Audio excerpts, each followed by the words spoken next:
Hey, it's Travis. Too many camp directors run just on gut feel. Our free Resilient Camp Blueprint Diagnostic is your dashboard for resilience. Take it today at camp.mba/Travis. Again, that's camp.mba/Travis. There comes a time, and we hope it isn't once a summer, but there comes a time in a camp director's life on which crises compound on each other. And we want to talk today about how we deal with that. This is CampHacker. Come find our show notes and our blog for camp directors and leaders at camphacker.tv.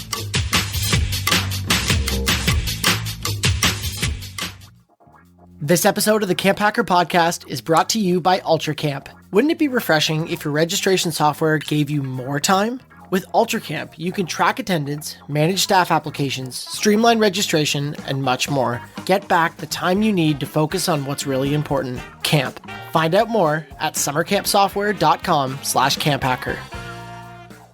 Hello, Camp Mavericks, and welcome to the CampHacker podcast. I am Travis Ellison. I'm grateful to have you here. I am a summer camp marketing and strategy consultant, and I help camps translate what they do so more families insist on sending their children to summer camp.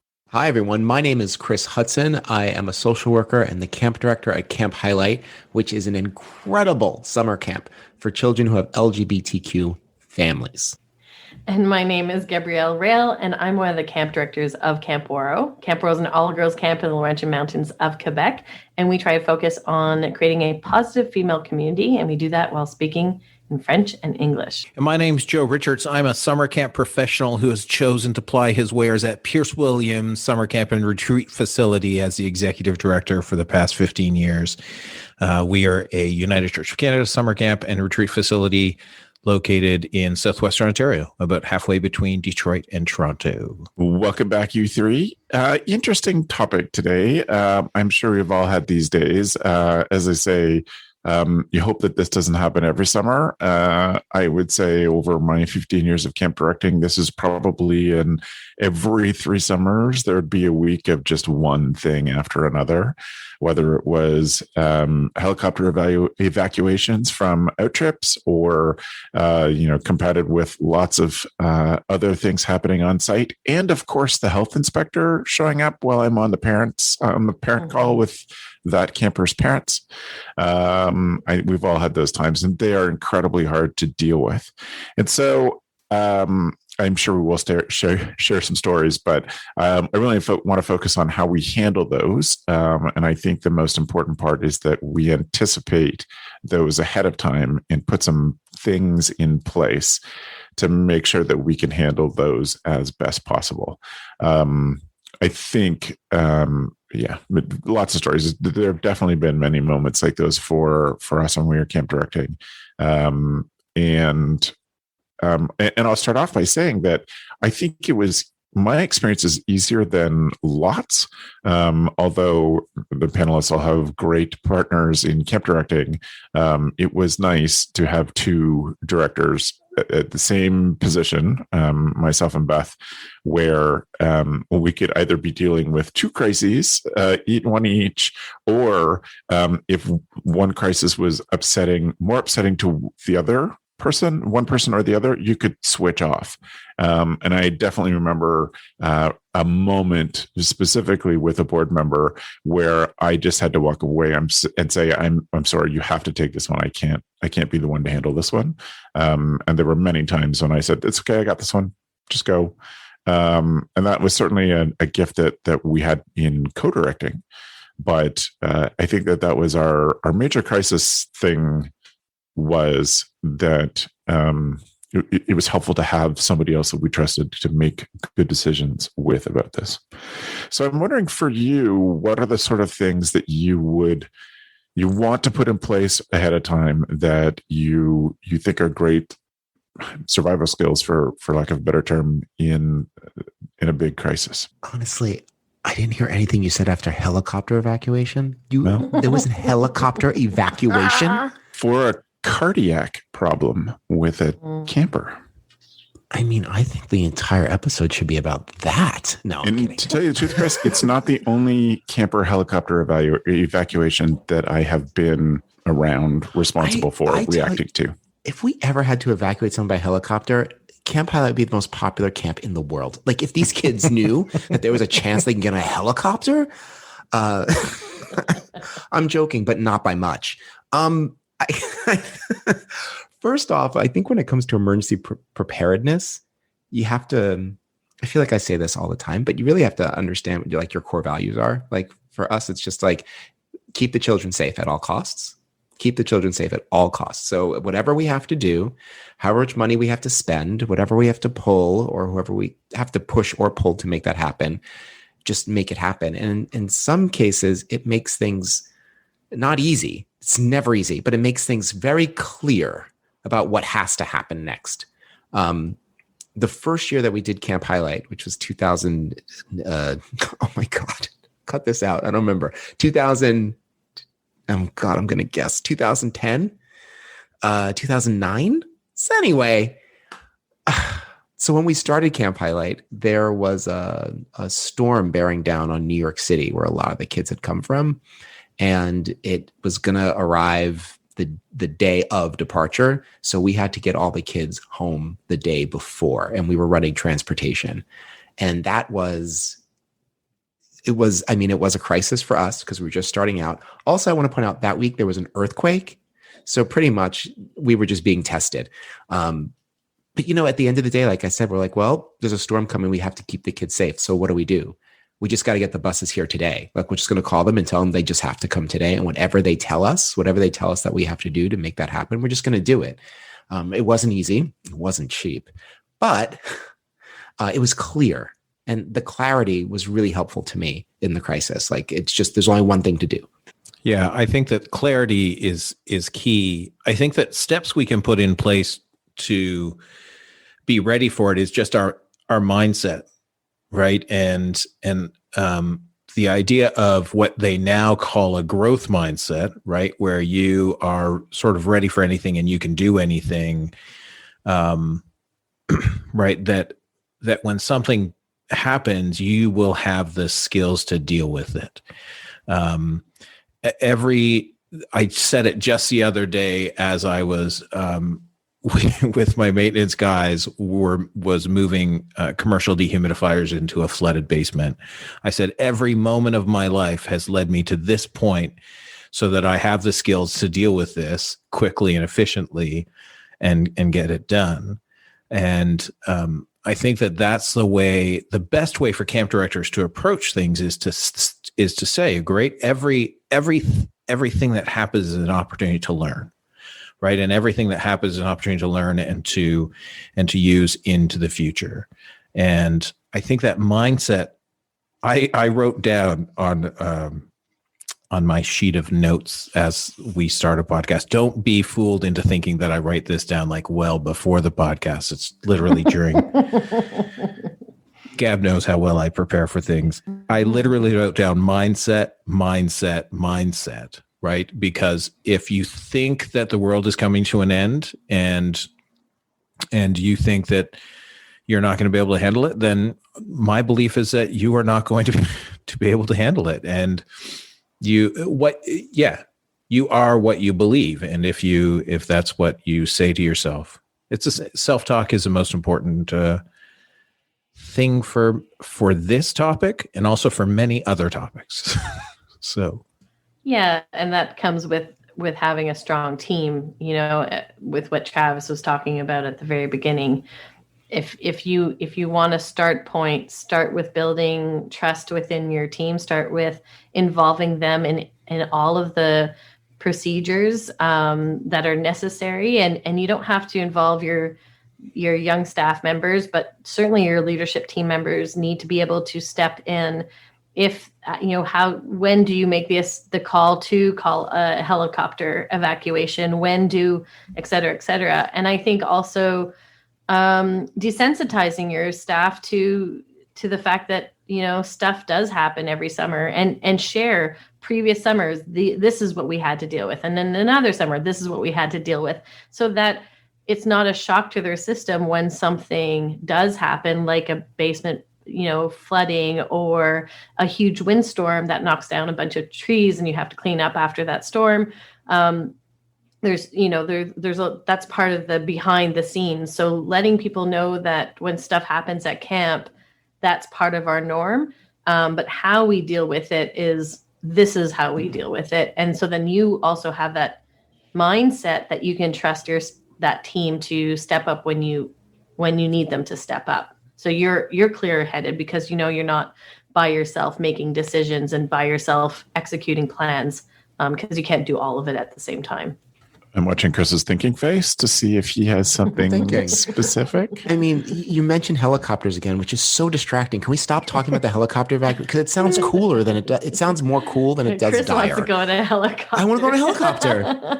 Yeah, that's different than a helicopter evacuation. I suppose. Wanting to go in a helicopter and dealing with the crap that comes with having a helicopter land on site. As you're evacuating the kid, there's got to be a moment where you're like, this sucks, but it's also you're gonna run and jump and grab onto the side as the rest of the camp explodes. Okay, we're way off topic. Listen, Gab, I was listening to you about you were saying when working with the young staff, like desensitizing them to the fact that things happen. I guess the question I had was, does that work? Because I don't think I've been able to do that successfully working in camp for this long. It seems like the young people are always excitable, and I've given up trying to desensitize to them, and I've just taught them how to triage and escalate. So, I mean, when you said that, does that work? Are you able to sit the young people down and just be like, look, sometimes kid, you're going to get hit by like arterial spray from a kid. And when it does, you just calmly bind the wound. Yeah. Do you do that? Yeah, absolutely. I think does it work? Yes and no. I think it works in the sense that the 17-year-olds that I've spoken to now that they're 19, they've evolved into being able to process that. So they might not have, like you said, the excitable part, that's going to be the learning piece. When after the event happens, then you can address that behavior afterwards and say, is there a different way that we could have dealt with this, et cetera, et cetera. So then when they are 19, it's just, it's that, it's the puzzle pieces that you're putting together. So they might not have that exact reaction that you want them to have at 17, but by the time they're 19, they're part of that this is not new to them anymore, and they've had those experiences. So it's setting up the expectation, and then it's also giving them clear, directions. So in an emergency situation, like you said, the triage, I want you to do X, Y, and Z. So like forming that privacy shield around somebody that's injured. Giving them those tasks, but yes, talking to them and saying like I'm sharing what happens, and this is what's normal at camp, is that we deal with people, and there's incidences that can happen when we deal with people, and we deal with a physical site, and there's incidences that happen, and we're the problem solvers. And the ways to deal with this is X, Y, and Z, and then afterwards we're going to debrief. But there will be incidences, and most likely there's going to be an incident this summer, and this is what's helpful when we're dealing with an incident. And then you're of course going to have staff members that react not the way we want to. But I think my interpretation sometimes is and this is where Joe's talking about the mindset. Sometimes I think my staff could react better. And I think that's because I'm hypercritical. And after the summer, and when I debrief it with people that I trust and know me very well, I notice it's only 1 or 2 or 3 staff members that reacted the way I didn't want, but the other 65 were fantastic and great. And I didn't even have to pay attention. So also it's my mindset. Sometimes I'm like, why didn't they react this way? But actually it was only 2 or 3 of them, those pains in the butts, but those ones, they learn though along the way. But what you said is really important, Gab, the fact that we're probably going to have an incident this summer. And that goes, I was on a Dr. G webcast a couple of weeks ago, and she said, when talking about coronavirus specifically, she said, use when, not if language, right? So when coronavirus comes to camp, this is what we're going to do. And exactly. And what I said to my camp directors, I said, I think we go through our policy manual and just change it all to when language. Right. When, when this illness happens, or when when this happens, this is what we do, because I think that helps with people's perception when they're reading through the staff manual and expectations expectations, like right? Totally. And it sucks because as I was saying that, I thought about the death clause that's in our staff manual, right? So there's when a camper dies, these are the steps to follow. But I think that when we're talking about what we're talking about today, which is this idea of when everything seems to happen at once, the more clearly you can follow a set of pre-written instructions, at least if that's your framework, right? Then you're going to be more successful. There are times when a storm comes out of nowhere and there are sailboats flipping off the dock and there are canoes flipping off the dock. And at that moment in time, there's no real script for that. And I just find, right, that's a different, there's sudden crises and there's crises you can see coming. And the way you prepare for them, like even at camp here at Pierce Williams, and I've talked about it on the podcast before, the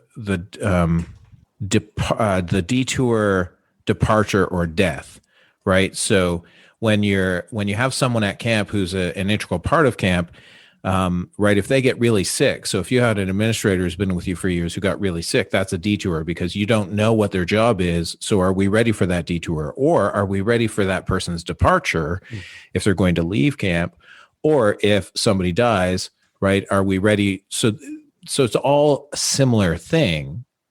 And it goes to the fact that when all of this is going on, and Travis, I'd love to know if I'll bring up the helicopter again just to get Chris squirreling. Come on. When our policy here is when no matter how bad things are, camp goes on, right? Like, because for 90% of the campers, camp has to go on. And if they never know that a kid got picked up in a helicopter, that is totally fine, right? If they never know that you had an ambulance on site, that is totally fine because the program went on, the staff did their job. You can debrief it with staff later, but it's unimportant that everyone knows everything. And I think that's where a lot of camp staff are like, well, you didn't tell us this. And I was like, well, you don't need to know. It's a need to know basis. And I didn't feel like it was important for you to complete your task. Right. One of the things that Gabz made me thinking about things like, I guess, and you're reinforcing this, Joe, that we need to create as many procedures as possible. I think it is worth talking to other camps, other camp pros to say, what are the worst crises you've ever faced? Let us make a plan for that. There have been a number of major incidents at camps in Ontario, across the world, that have affected the whole industry. But part of that is it allows some of the rest of us to plan for those kind of things. And there was an incident in the 90s that meant that our camp, that not our incident, but that another camp had, that meant that we created massive crisis protocols, and just having that and the idea that there is a checklist or a guideline to follow. I think you have to know yourself in these situations. I love emergencies. That's why I was a firefighter for 7 years, because I want to be in the middle of all that all of the time. But other people, that's not the case. It's incredibly hard to handle. Certainly, you have to build in a plan that needs to be built today for how you debrief these situations, how you talk to your staff about it, how you talk to your campers, as Joe talked about, what they talked about, and parents. And because it's 2021, you probably need a plan to be prepared that if your staff's parents call, how you're going to deal with that, because that didn't used to happen. That happens more often these days. But even in a situation where you have a plan, you're going through it, if you're stepping up, you're dealing with, you need to be prepared to deal with media. You need to be prepared to deal with all these different groups to communicate with. It is great to have someone right behind you with that checklist on a board, for whom you can say, okay, where are we at? What do I need to be remembering right now? So that the remembering everything, you get to be the calm problem solver in this, but you can't probably match that with the remember absolutely everything. And so if you have someone who's behind you with a clipboard who's like, okay, next step is this, and then you've already taken a positive step to dealing with a crisis effectively and reducing crisis. Go, Chris. What's really critical about that is having it written down. Like having 100%. it written down and having it accessible. Listen, I'll tell you something. Staff training, that part of the manual, nobody reads it. Like nobody reads it. Like what to do in event of a storm, what to do with a lost child. Like, because we have like pop quizzes. Not really, but we have discussions, and it's so clear that the staff just gets that part, stops, and then skips to the appendix. And I don't know what to do about that. We've tried all sorts of things in training. And it's not that things don't happen. It's just that I guess the strength of what I'm trying to say is that I feel really good that when things do happen, they have the manuals in the cabin. It's not committed to memory. It's not like, oh, one more thing. You need to remember this. Like, no, we write it all out. And I think that's really important to have that out and accessible for your staff, especially your young staff, which, again, Gab, we need to talk because like clearly I'm not training these young people well because they're liable to freak out at any moment. Man, if my staff is listening to this, not like freak out, but like, especially the ones who are like, this is their first or second year. It's sort of, they could be thrown by a really bad bout of homesickness and they run to find us. And and having it written down is super helpful, I find. Well, that's interesting. So bad. How long is highlight usually, Chris? Like how long are it's a week. Yeah. It's so a week. That does make a difference when you have staff for longer periods of time because you get to build, but you have people who are coming year after year. And so you can build that culture of capable into your staff and kids. And I find over time that the staff just becomes more capable if you all the usual set high expectations, work with them on the things, recognize that people's psychology is always changing, will definitely be much different in 2021 and 2022, but you can definitely work on how to get staff to be, in a situation where you have enough staff anyway who could step up and say, what do you need? And the dirty little secret is the more crises, the better they get at it. Of course. Like I've worked at 6-week camps for years, and it was, like the first time a kid throws up, it's like, what do I do? The fourth time the kid throws up in week 5, you're like, all right, you grab the bucket, you're ready to go. Yeah. The experience helps. The first time a kid pulls a knife on you, it's challenging. That's when you hit the button. The second and third time, you're like, this is getting kind of funny. You jump for the helicopter, you're out of there. So I guess I keep bringing this up, but that's where I was going with Gab when I asked before, because I find like experience is really the best teacher. The explanations almost never work. I've never been in a situation where the explanation worked, because like we talk about storms all the time, and the first time we have the storm, the first year people freak the heck out. Yeah. So I think for me it's. Yeah, I think you're right. I think for me, it's not just the explanation, but it's the explanation paired with the experience, paired with the reflection, and that loop has to happen. The reflection piece must happen, and then sometimes you need a reminder in between seasons, and say, "Oh, remember last year when we dealt with that, homesick or home lonely camper, and your reaction?" And they usually promptly say, oh yeah, and say, okay, so how are we going to address this year? What, and usually because we did the reflection piece throughout the year, that beautiful subconscious mulls it over, and they are more prepared. But you're right. Just saying it without any follow through, the lesson is lost. I would agree with you on that one for sure. But I also think, Chris, that what Gab is talking about in training staff and what you're talking about in staff being overreacting, freaking out, is something that our friend Mark Cooper and I talk about a lot, is this idea that calm is contagious, right? So if in a crisis, you as a director are calm. So when a storm, I have distinct memories of being on the island of Wapameo in Algonquin Park during a storm. And my thing is, I just become hyper-focused during an emergency. That's just the way my mind focuses.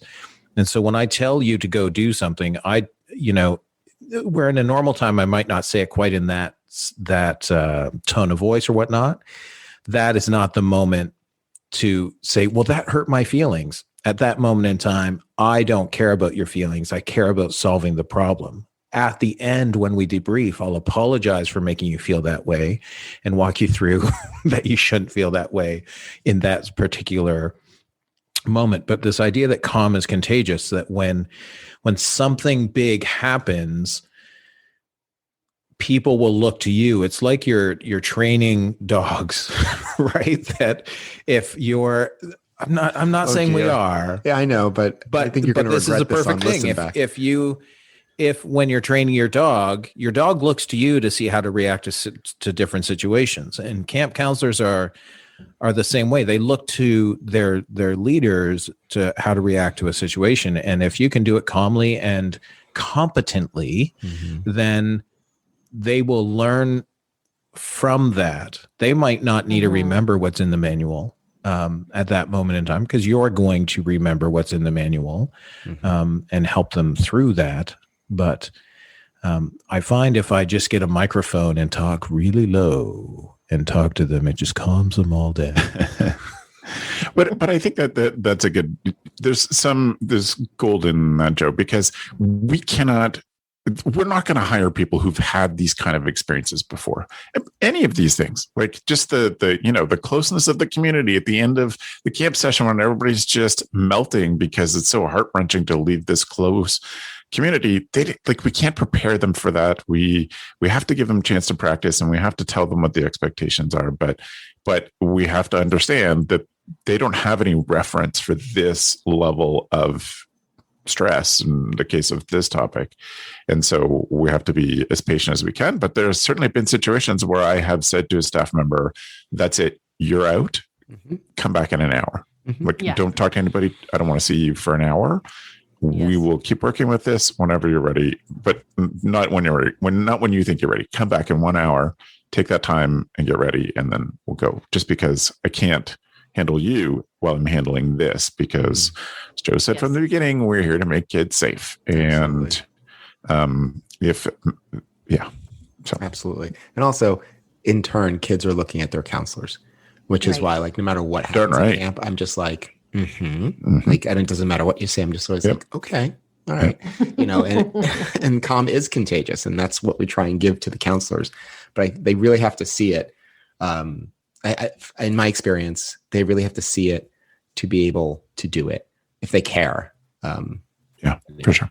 I would like just one piece of personal advice for a camp director in your shoes, not just sort of the camp culture and the camp planning. So what is a person to do? What's some good advice for a person to do? I'll give you some time to think about it while I start with a couple of things. One, never underestimate the value of 10 seconds of sitting still and breathing before things. That changes so many things, changes your capability, changes what you put out into the world in that situation.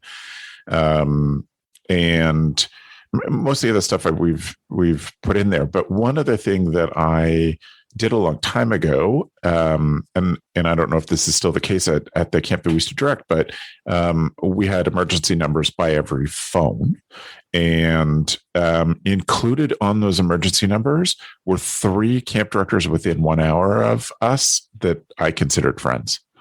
That if there was some sort of crisis, I could have called Brother Bill and said, Bill, we got something going on.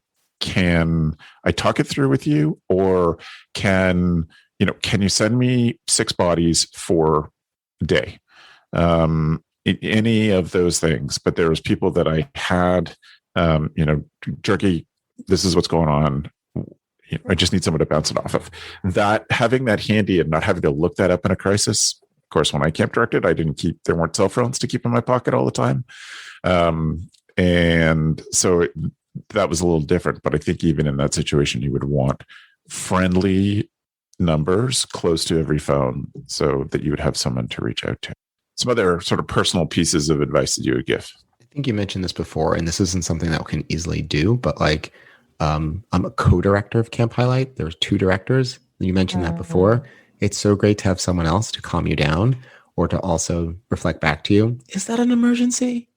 Like just so that there's that. And I know a lot of people listening, you can't be like, well, I can't just hire a new, if there's just one camp director, it might seem like I just can't hire a second one, but you know what? Maybe you can. It's something to think about. It makes the job way easier. The other thing that I was thinking was, I think it's really important to define emergency. Like, what is an emergency for you and your camp? I know we talk a lot because of a couple of cases that have happened. We talk a lot about what to do when a camper dies. And like starting there when you're doing your crisis unit in training can be such a bum note. And I just, when you're talking about that with staff, I would just say to warm up to that. Depending on what your camp culture is, there's different kinds of emergencies. For us, bullying is an emergency. The whole camp shuts down. Everyone knows it's happening. There's whispers. Everyone's pulling to director's cabin. It's a really big deal, which also means that everyone takes it super, super seriously. So like if running around the pool is your emergency and you make, you set off all 5 alarms when that happens, then that's, in some ways, it's really instructive for the staff and the kids. Like, define what an emergency is for your camp and your culture. I really like that, Chris. Because you're also talking about your camp values, and you're also talking about how to approach things like if you're, running around the pool is dangerous. So we take that seriously, but how do we deal with that situation? Because it hasn't gotten to the point of harm, but it could lead to that. So I appreciate that. Just before we started recording, we were talking about, the differences between like the big crises and as well as just like the straw that breaks the camel's back. And then sometimes it feels like the camel's just on the ground and straws just keep going on the poor camel. And he's just saying like, enough already, I'm already on the ground. And I think that can happen to a lot of camp directors where it just feels like things are piling on. And it's not like the sailboats that are, being thrown everywhere by wind and you take care of it and nobody got hurt. And you can sort of feel proud afterwards. We dealt with that and let's look at how we anchor down our boats in the future type situation. But where there's just things after things that are happening and you just can't handle it anymore. And I honestly think, and we're talking a lot about support systems, but I honestly think that camp directors need a strong support system, and not just when crises happen, but throughout the summer or whatever your season might be. And a lot of the times we reach out when it's at that boiling point, when it's at the breaking point, and to have specific times that are set up weekly to just check in with somebody that's outside of your camp circle, that doesn't put any pressure on them, that you can just talk things through.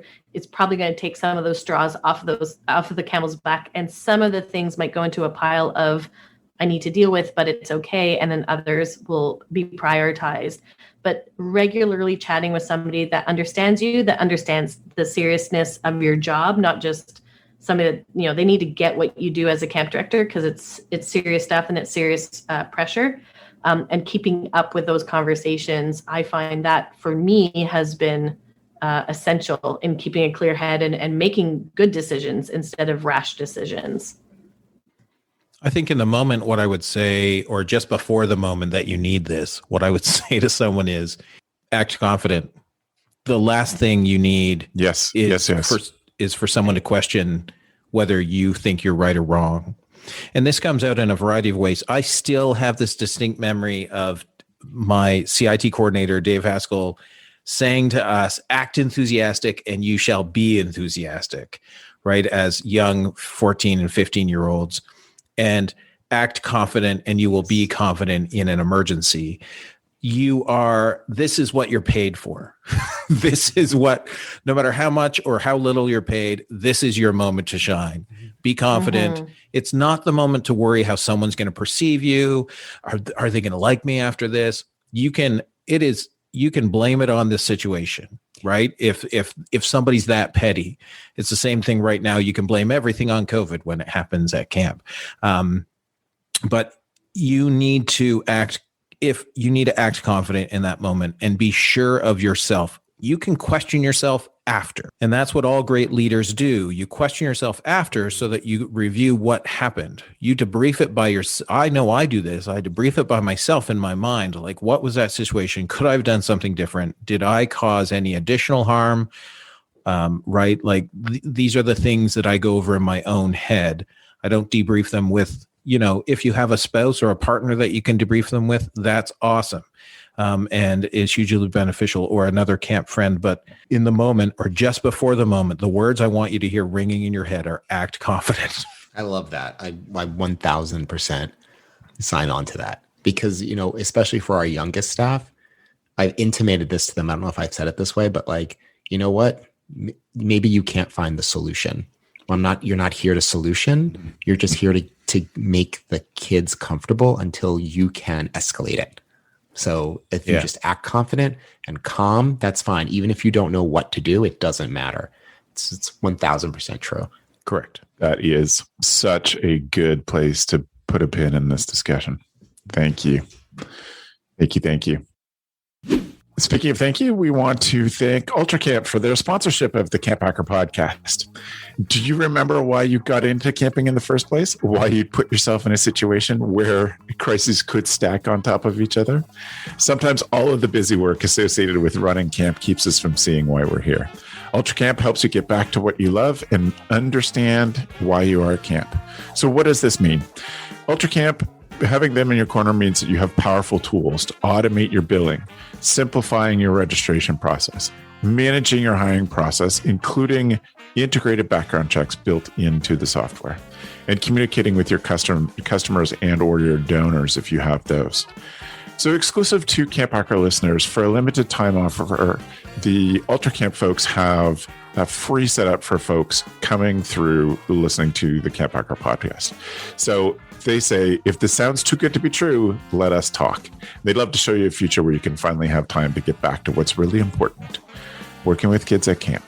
So please visit our website, summercampsoftware.com/CampHacker, and set up a time to chat with them. They look forward to meeting you. So that means that we are now on to our tool of the week. Tool of the week.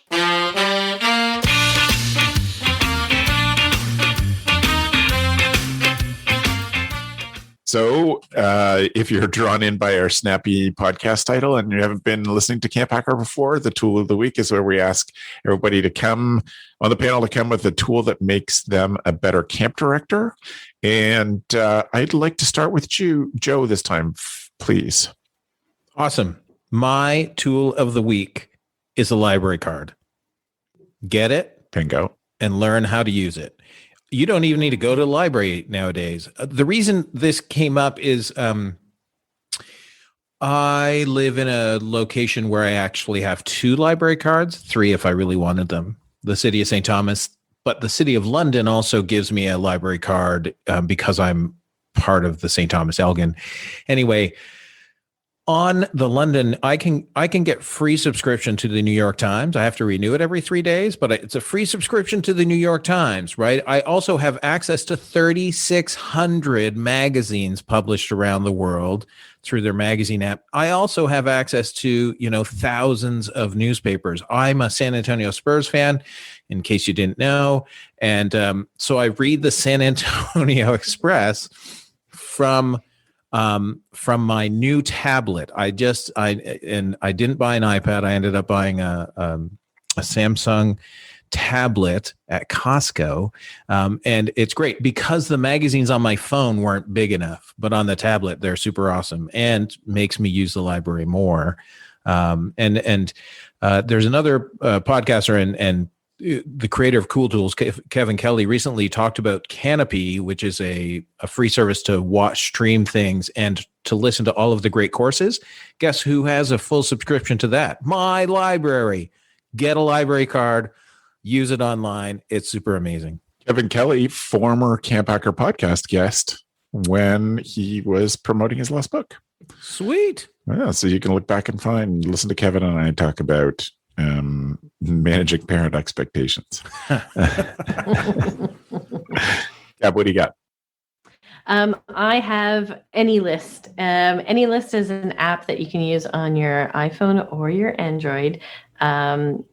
And basically, I love this thing because you can create your own list. They have template lists for like grocery shopping or home improvements or whatever. But what's really awesome about it is A, it's free. B, you can share that list with anybody if they download the app. Yes, Travis, you've got it. It's so amazing. So just, if you're like me and, whoever comes says, I'm going to the store. Do you need anything? No, I don't need anything. And then when they're at the store, you're like, oh, wait, I need 5 things. And instead of sending it just to them on their text and they get a random text, you can actually just update the list that they already have, which I think is fantastic. You can also import different recipes. And also if the person's like, I don't want to nap on my phone, no problem. You can just text them the entire list and boom. And it's organized by aisle. Oh, stop it. It's so good. And organized by store would be great for town runs for camp. Exactly. So I just started using it in the past month, and exactly the point is that for this summer, imagine like that person that's going to the town, doing that town run, everything organized by store, by aisle, like boom, boom, boom. Like how cool is that? And then for those last minute, yeah, I love it. Chris, it's going to change your life. And I think it's actually going to save a lot of couple relationship. Okay. I think in the coupleness of people, I think this is going to lessen some tensions. I'm going to download it right now, actually. Why waste time? So interesting fact, and I wanted you to get your user spiel out of the way. My friend Laura Tyson's their marketing director. What? Look at that. Great job. Yeah. I couldn't believe that I didn't discover it before because it's such a pain in the butt. Writing lists is such a pain.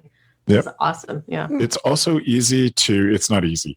It is possible to set it up through your smart speaker to be the list. Like, Amazon has their list and Google has their list thing built in, but AnyList is set up so Amazon, Apple, and Google through their smart speakers, you can just add something to your list and it goes on your AnyList. I think it's going to be a game changer for the summer, but and I think the other piece about that is that you can log in through your browser. So if you have someone who's in town with phone with the thing and anybody's just got their computer open, they can add stuff to the person in charge of setting up your town run list can just add to their list. I like that remote piece that you're talking about, Gab. It's really fun. Yeah. Awesome. I have a tool that is probably on the edge of the nerdiest thing I have ever featured on CampHacker. And in 11, now almost 12 years, that's pretty much saying something. I have been talking to Chris Hudson about designing a game to teach counselors how to let counselors practice how to engage with kids because of my rediscovering my love of role-playing games. And so we're talking about how can we create a game that camps can use to train their staff, because there's so much emotional knowledge gained from role-playing games and great leadership opportunities, etc. So if you're watching on YouTube, you can see that I have a handful of pretty dice with lots of colors. They are called the Genesis dice. They're also known as the narrative dice system. So system being the way that you play a role-playing game. Everybody knows of Dungeons and Dragons, the world's biggest role-playing game, but there are literally thousands of role-playing games. Mm-hmm. Sometimes there's an underlying system that's common and there are different settings. So I don't want to get too far into that. But anyway, what I found interesting about this Genesis narrative dice system is that in a game like Dungeons and Dragons that you've seen on popular culture, if you haven't played it before, there's a situation, the person who's leading the game will say, okay, you need to roll this number to succeed. And then they will tell you what die to use. And so you roll a 20-sided dice, we call it a D20. And if you're over that number, you're successful. If you're under it, you fail that thing that you wanted to do. The interesting thing about this set of dice is that you can fail something and still have positive outcome, or you can massively succeed and still have some negative consequences. So it's not just pass or fail. And you can based on the skills you developed, you can, have greater chances of positives, but there's still always a chance that something catastrophic can happen. It's pretty low. So in a situation, you're like, okay, you just rolled, you have succeeded in this thing you want to do. In the camp world, you wanted to jump over that creek with your campers. You succeeded in it, but you have 2 failures. So you succeed in jumping over the creek, but the camp phone falls out of your backpack. It falls in the creek. Or the walkie-talkie that you were given for this day trip. Oh, wow. Falls out of your backpack. So it's not just, you make it over the creek. It's like, no, there's something bad happens too. And then you get creative about what that is. So I love it for that reason, because has some cool possibilities of making people think creatively. Role-playing games in the end are just chances for people to get together and tell stories. But I'm really interested in the work of the Genesis dice because it helps you build the story. It helps you imagine that this is a total success, but there's a little minor thing that happens. And so you get to creatively work on a minor negative effect or et cetera. So that is so cool. That was so nerdy. I love it. I know. It was very nerdy. So cool. I just saw Star Wars role-playing dice. It's the Genesis system. That's exactly what I'm talking about. Star Wars Genesis system. Yeah. Netrunner does. There's a lot of settings. Yeah. I know. There's the fantasy thing. And then I know they're going to have an Arkham one any second. Oh, yeah. Yeah, they're going to have a horror one. Yeah. It's a big system. They invested a lot of money in that. Mm-hmm. Oh, no.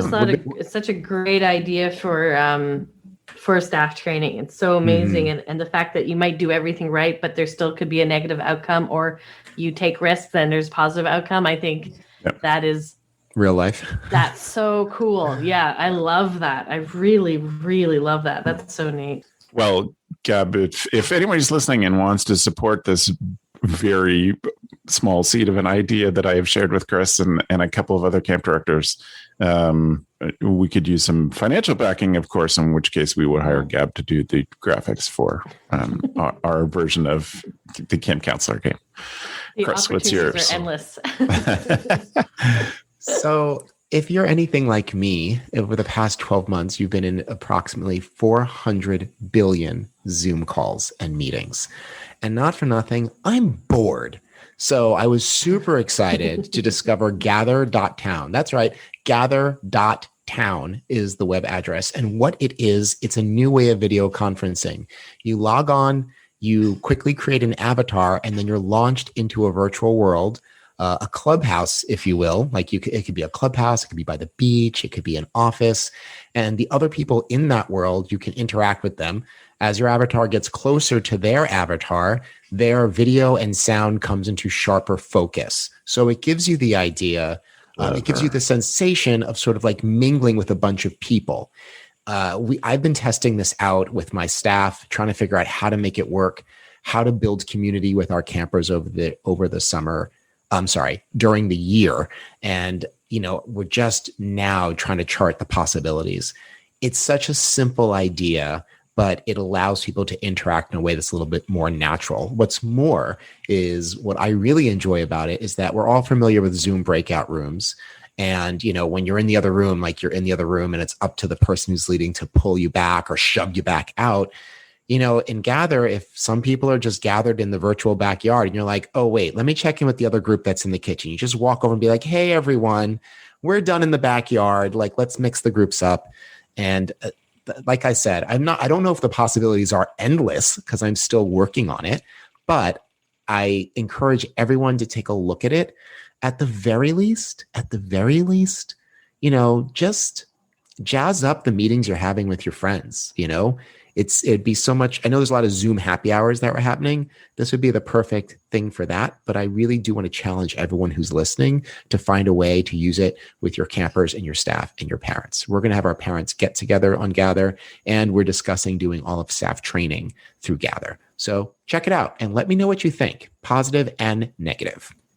Staff training. Yes. I'm very excited. We can talk about that offline because Can we record could we do a podcast on Gather? So it's still in beta. So I'm not certain that it records. It shares screen. You can share your screen. You can do a lot of things that you could normally do with Zoom or Google Meets, but the recording is not something that I think they are. Because if I could, I would just wander to a hammock and lay down. Yeah, we know. Yeah. You'd wander to the scroll saw. Scroll saw. Yeah, it's come up again. This is the Joe's workshop room, and it's very loud. But you can make things with fine detail. My mic gain is way too high. Oh, you three. Gab, I know that you had a student who has a plan for Gather. Is there anything extra that she thought of? This is a student in your designing staff training class. Is there anything extra that she had thought of that you would add to that? Because she had planned her whole staff training already. She did, yeah. She's developed different rooms and different topics for the rooms. And as Chris said, you can move from one room to another. And as you move away from one room, those people become more silent. But like Chris, she's still working on it, and she's tried it out, and the feedback is very positive. And I think I'm not somebody that plays video games very much. I'm a Mario Kart pretty much only video game player. So when I first saw it, I wasn't quite, I as somebody that doesn't really understand this type of platform, I wasn't quite sure how to use it, but I did go on and I was like, this is actually quite simple. And if you're looking at shaking things up, this is a really cool way of doing it. So I think, again, it's looking at possibilities. Like, what are the possibilities that you can do, and just not be too intimidated by it. But Chris, did you find it complicated? No, it's really not. And I've been running it through with groups of friends because I want there to be no barrier to entry. Because especially if we do with the parents, like we want to have no barrier of entry. And there really isn't. You send someone a link, you pick an avatar, hair color, skin color, shirt. You do a quick 30-second tutorial, and then you're launched into the world. And it's just it's very simple. You don't have to be a video game person. You just have to know how to go up, down, left, right. And it makes an intuitive kind of sense. And there you go. I find it's the experience that you really want on video calling, to be able to take a break. You can take a break and go away. You know what I mean? You could be like, all right, I'm just going to wander away from this. I'm going to go do something else. And just not having to look at people or you being looked at physically. Is really totally nice. You know, just that in itself, saying we don't need that part of the screen for the moment, I think it's giving options. And I'm really excited about seeing what people are going to do with this. Mm-hmm. Yeah, me too. I've been designing workspaces in a camp clubhouse. I've been designing a camp clubhouse for the past 2 weeks, still learning, looking at all the YouTube videos, how to build a space. You can program some of the items in there, like you can put games tables in there and people can gather around a table and it will launch a game that you two can play. You can, I think you can watch videos together. I could go on and on, but everyone just check it out. And listen, caveat, it's been a long year of technology, and every second it feels like there's something new that's being foisted on the public. Like, try this, try this, try this, try this. There really is very little barrier to entry here, and you'll be happy for it. You're not going to hate it, if anything. It may not move you, but you're certainly not going to hate it. So check it out, gather.town. Excellent. Well, that means it's time for me to remind you that the show notes from this episode can be found on camphacker.tv/podcast, where you can find this episode and the links to our tools and all of our previous episodes as well. So I want to thank the three of you for being here with me today and talking through your crisis management skills. If people want to follow up with you, Chris, how do they get in touch? It's easy. Just go to Instagram and search @PlanetChris1. Look at my amusing pictures from around New York City and send me a message. I'd love to hear from you. Interested in Camp Highlight? That's also easy. Go to @CampHighlight on Instagram or find us www.camphighlight.com or email me at chris@camphighlight.com. My phone number, no, I'm kidding. That's for Joe. That's perfect. Thanks, Chris, for being here. Gab? You can check out where I work at waro.com, ouareau.com. You can email me at info@waro.com. And you can also follow me on Instagram at Gabrielle Rail, and Rail takes 2 L's. Thanks, Gab. Thanks. Joe? You can send me an email, joe@campisbetter.com. And Chris, nobody's ever called 519-636-4285. I just don't think it'll happen. Everyone, please call Joe. Everyone who can hear this, just take the time. Call him, say hello. Compliment Tell me you're a CampHacker listener, fan. Yep. Yeah, just call for him. And if you want to mail me socks, feel free. But there's rules about what kinds of socks. No pizza slices. That would be bad. Right. There we go. Everybody's got their boundaries, Joe. I'm glad you state yours. I'm glad. I want to thank everybody for watching us on YouTube or listening while you're doing fun things. We appreciate being a part of your lives. If you have any questions or things you want us to talk about, or even feedback or ideas for specific episodes like this, please reach out to Travis at gocamp.pro. Thanks for the evening, friends.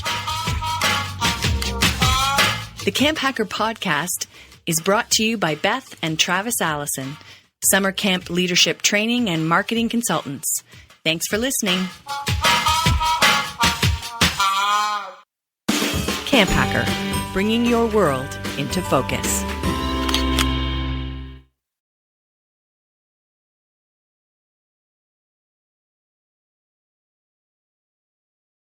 Hey Camp Pros, we love that our industry is built on sharing. In order to foster that spirit, we hope that whenever you share an idea that you learned from the CampHacker podcast, conference, summer camp professionals group, or wherever else, that you're quick to give credit where credit is due.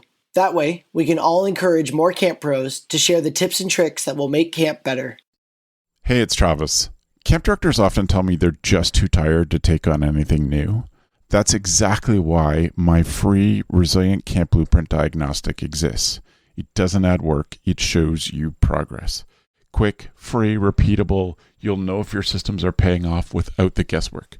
Try it today at camp.mba/Travis. That's camp.mba/Travis.